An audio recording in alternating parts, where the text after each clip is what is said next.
So the Milwaukee Bucks made a shocking acquisition by signing Myles Turner to a 4-year, $107 million deal. And I'm not mad about the move because I've been saying for the past 2 years the Bucks have needed to retool this roster.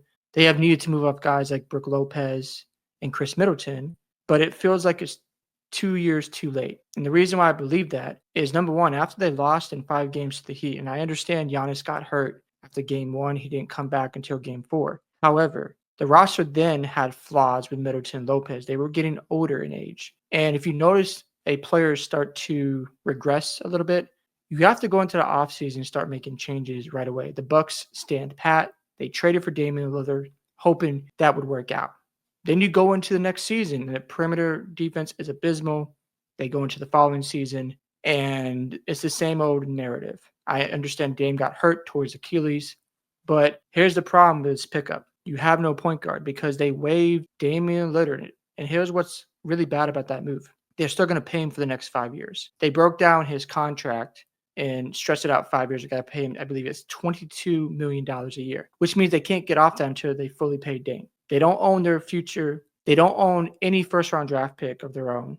They do not own any of their first-round draft picks until 2030. That means the Blazers in 2028 and 2029, because they own those picks from the Dame trade, are going to be sitting pretty. So for me, it feels like desperation for the Bucks. I don't know how this is going to play out. And you moved off Middleton and Lopez, which is great, but you got back Kyle Kuzma.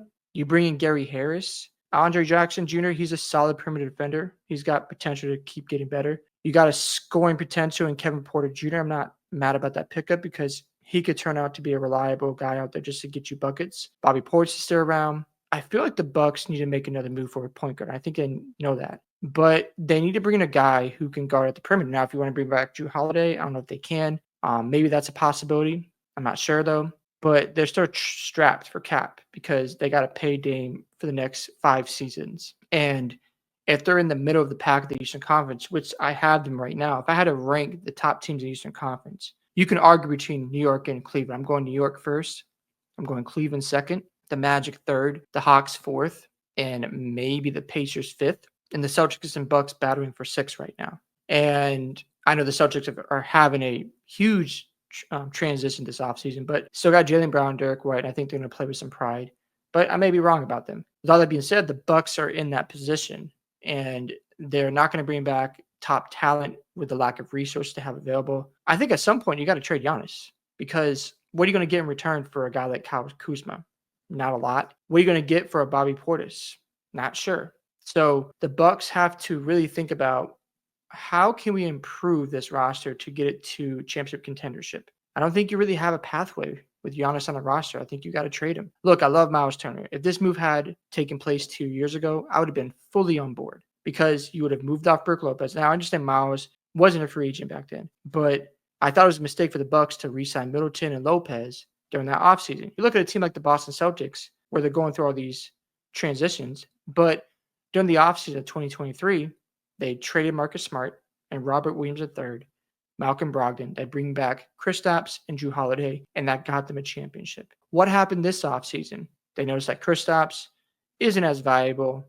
They didn't get a lot in return, but they moved off his contract. And they also traded Drew Holiday because they noticed he was starting to regress. So the Celtics recognize, yes, we love these guys. We would love them to stick around. I understand the second apron is causing a lot of problems. However, the Celtics are smart to go through a gap year because Jason Tatum isn't playing this regular season. So for me, the Bucks are just a mess right now. It feels like they're just trying to take one last shot to hold on to Giannis. Now, I want to give credit to Giannis. He hasn't, made any public announcements about he wants to be traded. Maybe he will once the season starts or we get to the trade deadline. He might, shift gears. But as of today, it seems like he wants to stick around. And I got to give him credit for being loyal to a franchise, especially when you helped him deliver a championship. And maybe he knows something we don't.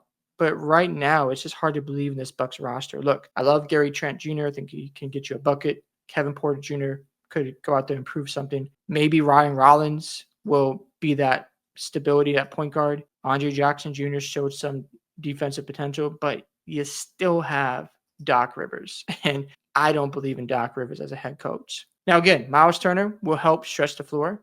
He's a young center. Well, not young, but he's younger than Brook Lopez. So I'm not mad about it, but I just don't know how you can improve. If they can find a way to get some draft capital, maybe you move off Bobby Portis for some draft capital and a guy who can either score off the dribble or facilitate. The Bucks got to figure that out because they're gonna have a hard time generating offense outside of Giannis and Turner. So yeah, I just don't know about this.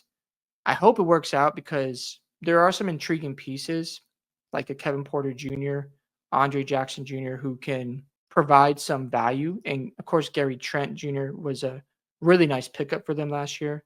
We saw his impact in the playoffs. I know they lost in the first round, but he can knock down a lot of threes. And of course, we can't forget about AJ Green. I thought his defense was solid. And yeah, they got some guys you like, but they don't have any perimeter defense right now. So that's a concern. We shall see how this all plays out. Hope you guys enjoyed this video today. I'd love to hear your thoughts about the Milwaukee Bucks signing Myles Turner and waiving Damian Lillard. Do you have any hopes for the Bucks to make a playoff run next year? Don't forget to like and subscribe to the channel, and I'll see you guys in the next one.